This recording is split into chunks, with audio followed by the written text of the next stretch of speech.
Assalamualaikum warahmatullahi wabarakatuh. Oke, kita lanjutkan pembahasan kita mengenai ikatan ionik, dan di sini di video kali ini kita akan membahas mengenai subbab 2, yaitu mengenai energetika dari ikatan ion. Oke, di depan di video bagian 1 telah kita pelajari bahwa tujuan unsur-unsur membentuk suatu senyawa itu adalah agar memperoleh yang namanya kestabilan.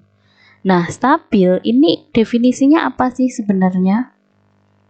Kalau di SMA itu kalian diberikan konsep bahwa yang namanya stabil itu gimana, harus sesuai dengan aturan oktet atau duplet gitu kan. Nah, ini adalah pengertian di tingkat SMA. Nah, karena ini kita belajar kimia dasar 1, maka pengertian stabil itu juga harus kita tinjau dari segi energi atau energetikanya. Nah, ditinjau dari segi energi, stabil itu adalah ketika energi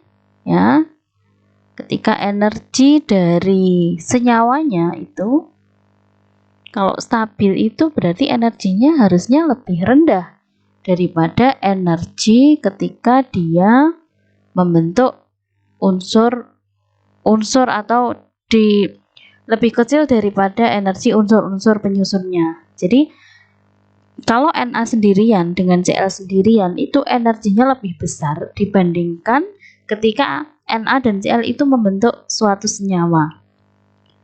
Nah, sehingga secara energetika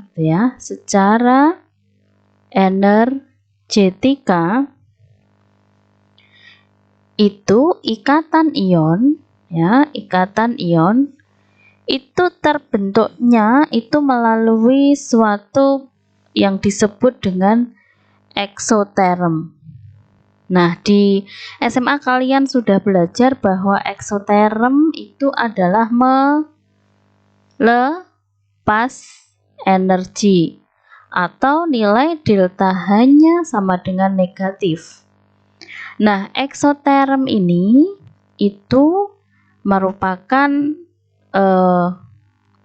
penggambaran dari proses yang disebut spontan. Nah, spontan itu apa sih? Nah, ini muncul istilah-istilah baru yang harus kalian pahami ya. Jadi spontan itu adalah berjalan dengan sendirinya tanpa adanya energi dari luar, ya. Jadi Na dan Cl ketika bergabung membentuk NaCl itu prosesnya eksoterm, artinya dia bisa ya berjalan dengan sendirinya tanpa ada diberi dorongan energi dari luar. Oke. Nah, kalau kalian cek nanti di buku bahwa suatu proses pembentukan senyawa ion itu pasti semuanya eksoterm, ya, pasti semuanya eksoterm, spontan. Jadi energi senyawanya itu lebih rendah dibandingkan energi dari unsur-unsur penyusunnya kalau dia sendiri-sendiri. Oke, itu tadi adalah pengertian dari kestabilan. Nah, ini terbukti dari nilai delta HF NaCl ya. Salah satu senyawa ion yang saya contohkan adalah NaCl. Itu nilai delta HF-nya adalah min 411,3 kilojoule. Jadi ini terbukti bahwa dia eksoterm ya. Jadi melepas energi. Energi NaCl lebih rendah daripada kalau sendirian, Na dan Cl sendirian. Oke, nah di awal kita juga sudah belajar bahwa proses yang terjadi di dalam pembentukan senyawa ionik itu adalah serah terima elektron gitu kan, serah terima elektron. Jadi ada yang melepas elektron dan ada yang menerima elektron. Kalau kita gambarkan gitu ya, kalau kita gambarkan atau kita tuliskan masing-masingnya, itu berarti ada proses seperti ini. Jadi dari Na dan Cl itu menjadi Na plus dan Cl- kan gitu. Jadi prosesnya adalah serah terima elektron, yang Na menjadi Na+, yang Cl menjadi Cl-. Nah, kalau kita lihat dari data energinya, ternyata Na menjadi Na+, ini disebut apa? Kemarin di bab 1 sudah belajar ya, bahwa kalau ada suatu ini dalam gas semua ya, maaf tadi. Ini dalam gas seperti ini. Ini Na gas menjadi Na+, ini ada energi yang terlibat, namanya energi ionisasi, yang nilainya itu adalah plus 496 kilojoule. Kemudian kalau kita lihat energi dari Cl menjadi Cl-, ini namanya adalah afinitas elektron ya. Jadi dari tidak bermuatan menjadi bermuatan negatif, itu namanya energinya adalah afinitas elektron, di mana nilainya itu adalah sebesar minus 348,8 kilojoule per mol. Ya, nah ini kalau dijumlah plus 496 min 348 ini kan ketemunya positif ya. Atau kalau misalkan masih belum paham, kita tuliskan di sini ya, bahwa Na menjadi Na+, kita tulis satu-satu, itu delta H-nya ya, atau energi ionisasinya sama dengan plus 496 kilojoule. Kemudian dari Cl menjadi Cl-,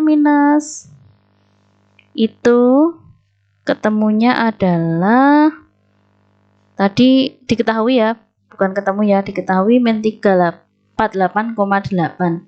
Jadi ini plus elektron, kalau ini menerima elektron. Tadi kan prosesnya serah terima elektron, ini ya elektronnya. Kemudian ini kalau dijumlah itu delta H-nya ternyata menjadi berapa ini? Menjadi positif min 3 ini menjadi plus ya, plus 146,6, plus 146,6 kilojoule. Nah, ada sesuatu yang aneh di sini. Anehnya gimana? Anehnya adalah seperti ini. Ketika kita menganggap proses yang terjadi pada pembentukan senyawa ion itu hanya serah terima elektron, berarti hanya ada energi ionisasi dan ada afinitas elektron yang terlibat, ternyata delta H-nya nilainya adalah positif. Nah, ini data ini tidak cocok dengan data pembentukan NaCl, dengan data energi pembentukan NaCl atau delta Hf NaCl, di mana nilainya adalah minus 411,3 kilojoule. Nah, sehingga kesimpulannya adalah proses yang terjadi di dalam pembentukan senyawa NaCl itu tidak hanya dua energi tadi, tidak hanya energi ionisasi dan afinitas, pasti ada energi lain yang terlibat. Nah, energi lain yang terlibat itu salah satu yang faktor yang mempengaruhi delta Hf NaCl itu menjadi minus, itu namanya adalah energi kisi. Nah, energi kisi ini simbolnya adalah U ya. Nah, apa itu energi kisi nanti akan kita pelajari di subbab bagian ketiga. Nah, sekarang di bagian 2 ini kita belajar siklus atau daur Born-Haber, di mana daur atau siklus Born-Haber ini ya merupakan suatu daur atau suatu siklus yang menggambarkan semua energi yang terlibat dalam pembentukan senyawa ion. Jadi proses-proses dari unsur-unsur yang terlibat dalam senyawa ion itu menjadi kristal senyawa ion itu dituliskan secara tahap demi tahap, yang itu kita sebut dengan daur atau siklus Born-Haber. Nah, ini adalah contoh dari siklus Born-Haber LiF ya. Jadi LiF ini merupakan senyawa ion juga. Contohnya adalah seperti ini. Nanti Kalian bisa juga membaca di buku atau di modul yang saya berikan. Nah, kita akan belajar sama-sama menuliskan daur atau siklus Born-Haber dari NaCl. Ya, sehingga nanti kita bisa lebih mudah lagi memahami apa itu dan bagaimana cara menuliskan daur Born-Haber dari suatu senyawa ionik yang ini saya contohkan NaCl. Oke, terlebih dahulu ini kalian perhatikan panah yang biru ini ke atas ini maksudnya adalah energi. Jadi semakin ke atas energinya semakin tinggi. Oke, paham ya? Kemudian kalau kita mau mencontohkan NaCl, berarti NaCl ini kan terdiri dari atau terbentuk dari, kalau di alam itu Na itu wujudnya adalah padat. Jadi ini Na solid plus Cl itu wujudnya gas ya. Ini Cl2 menjadi apa? NaCl. Oke, ini tadi gas menjadi NaCl. Menjadi NaCl yang wujudnya solid. Nah, ini tandanya, tanda menjadi NaCl ini memang sengaja saya buat miring ke bawah. Jadi kalian tidak perlu bertanya-tanya kenapa tandanya miring ke bawah, karena ini memang sengaja. Karena ini ada artinya. Artinya panah turun ke bawah ini artinya energinya NaCl ini lebih rendah daripada ini Na plus dan Na dan Cl sendiri ini ya. Jadi ini artinya ini deltanya adalah negatif atau energinya adalah kesini adalah eksoterm karena energi hasil produk lebih rendah daripada energi reaktan.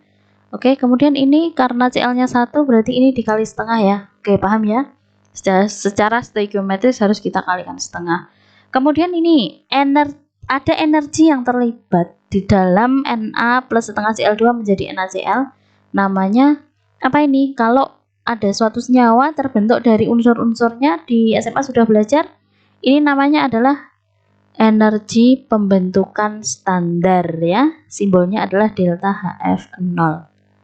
Nilainya tadi sudah di depan bahwa nilainya adalah min 411,3. Jadi ini panah ke bawah ini maksudnya adalah minus atau eksoterm. Oke, kemudian kita akan gambarkan step by step ya. Jadi ketika Na solid itu dia tidak bisa langsung menjadi Na+, karena Na+ itu wujudnya gas. Jadi Na solid ini harus menjadi apa? Na dalam wujud gas dulu. Ya, baru kemudian Na gas ini menjadi Na plus ini wujudnya gas.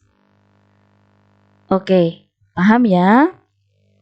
Nah, kita lengkapi ada masing-masing energi yang terlibat. Jadi kalau Na dari padat menjadi Na gas, ini namanya energinya adalah energi sublimasi. Ya, atau boleh kita tuliskan delta H sublimasi yang nilainya ini diperoleh dari data, nilainya adalah plus. Kalau naik itu berarti plus ya, karena butuh energi. Kan ini diagramnya E-nya ke atas naik, plus 107,8 kilojoule.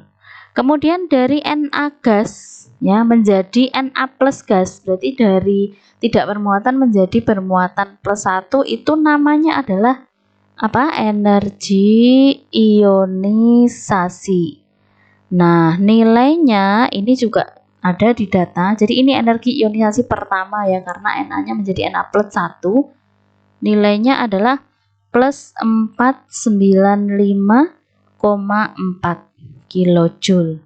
Nah, oke, kemudian ini kan baru kita bahas Na-nya. Kemudian Cl-nya apa yang terjadi? Nah, ini setengah Cl2 gas itu sebelum menjadi Cl minus, dia harus menjadi Cl sendirian. Jadi bukan Cl2 tetapi Cl sendirian. Nah, Cl2, setengah Cl2 menjadi Cl sendirian ya, menjadi Cl gini wujudnya gas, itu namanya ada energi yang terlibat. Namanya adalah energi, kalau ini kan Cl-nya 2, Cl menjadi Cl sendirian. Berarti kan dia terurai. Atau istilahnya adalah terdisosiasi. Sehingga ini namanya adalah energi disosiasi atau delta H disosiasi. Saya singkat delta H, D-nya ini maksudnya disosiasi ya. Nah, ini karena tadi setengah, berarti ini dikali juga setengah.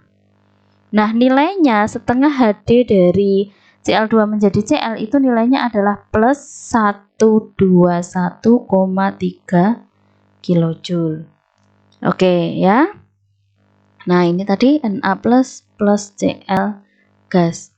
Oke, apakah ini sudah selesai? Belum. Ternyata masih ada proses lagi yang terjadi, yaitu di sini Cl-nya kan masih berupa atom ya, atom gas. Padahal dia kan harus Cl minus ya. Jadi ini tentunya ada lagi yang proses yang terjadi, yaitu semakin ke bawah, berarti kalau panahnya ke bawah artinya apa? Minus ya, nanti delta H-nya ya. Jadi Na plus gas ya, ini yang berubah Cl-nya, jadi dari Cl gas menjadi Cl minus gas ya. Itu namanya adalah apa? Kalau dari atom menjadi minus jadi ion, berarti namanya adalah afinitas elektron, saya singkat AE, dari Cl itu nilainya adalah minus 348,8 ya. Jadi minus, makanya ini panahnya kan ke bawah. Jadi ini yang berubah Cl-nya ya, Na-nya tetap. Oke, atau boleh kita rubah panahnya supaya nggak bingung. Ya, panahnya kita rubah. Jadi yang Cl-nya yang berubah. Jadi oke lah, saya buat seperti ini ya. Nah, biar nggak bingung. Oke, kemudian masih ada satu energi lagi yang terlibat ya, yaitu Na plus gas plus Cl minus gas. Ini menjadi yang akhirnya adalah NaCl dalam wujud padat. Jadi dari gas dan gas ya. Ini luar biasa sekali, gas dan gas menjadi padat. Nah, ini yang kita sebut sebagai energi Kisi atau simbolnya adalah U. Nah, nilai energi Kisi dari NaCl itu adalah sebesar, kalau panahnya ke bawah berarti minus 787,0 kilojoule. Nah, sehingga kalian bisa mengartikan apa itu energi Kisi dari dari penggambaran Daur-Bornhaber ini ya. Jadi energi Kisi adalah energi yang terlibat ketika ya terjadi pembentukan kristal suatu senyawa ionik dari apa? Ion-ionnya yang berwujud gas. Oke, atau sebaliknya juga boleh. Nah, nanti silahkan kalian baca lagi di buku mengenai energi Kisi ini, kemudian kalian simpulkan sendiri. Nah, ini sebenarnya Daur-Bornhaber ini adalah mengikuti, kalau di termokimia ada yang namanya hukum Hess ya. Jadi hukum Hess. Nah, hukum Hess itu menyatakan bahwa kalau reaksi itu ada tahap-tahapnya, itu ternyata yang istilahnya yang dipertimbangkan adalah keadaan awal dan keadaan akhir saja gitu kan. Sehingga dari sini itu ketemu bahwa yang namanya delta HF ya, delta HF tadi yang ini bawah ini, itu akan sama dengan jumlah dari semua tahapan, jumlah dari energi yang terjadi pada semua tahapan. Berarti delta HF itu ya sama dengan delta H sublimasi Na ditambah energi ionisasi dari Na, energi ionisasi pertama ya, kemudian ditambah energi disosiasi, ini dikali setengah dari Cl, kemudian ditambah dengan afinitas elektron dari Cl, dan ditambah dengan energi Kisi atau U. Sehingga kalau kita diminta untuk mencari salah satu energi pada Daur-Bornhaber yang belum diketahui, maka kita bisa menggunakan rumus ini. Gitu ya. Oke, kemudian kita akan belajar struktur senyawa ionik Dan ini akan kita lebih perdalam di video selanjutnya supaya yang kali ini tidak terlalu panjang. Oke, jadi kita buat videonya per subbab supaya nanti lebih mudah dalam mencarinya juga. Oke, terima kasih atas perhatian kalian. Semangat belajar. Wassalamualaikum warahmatullahi wabarakatuh.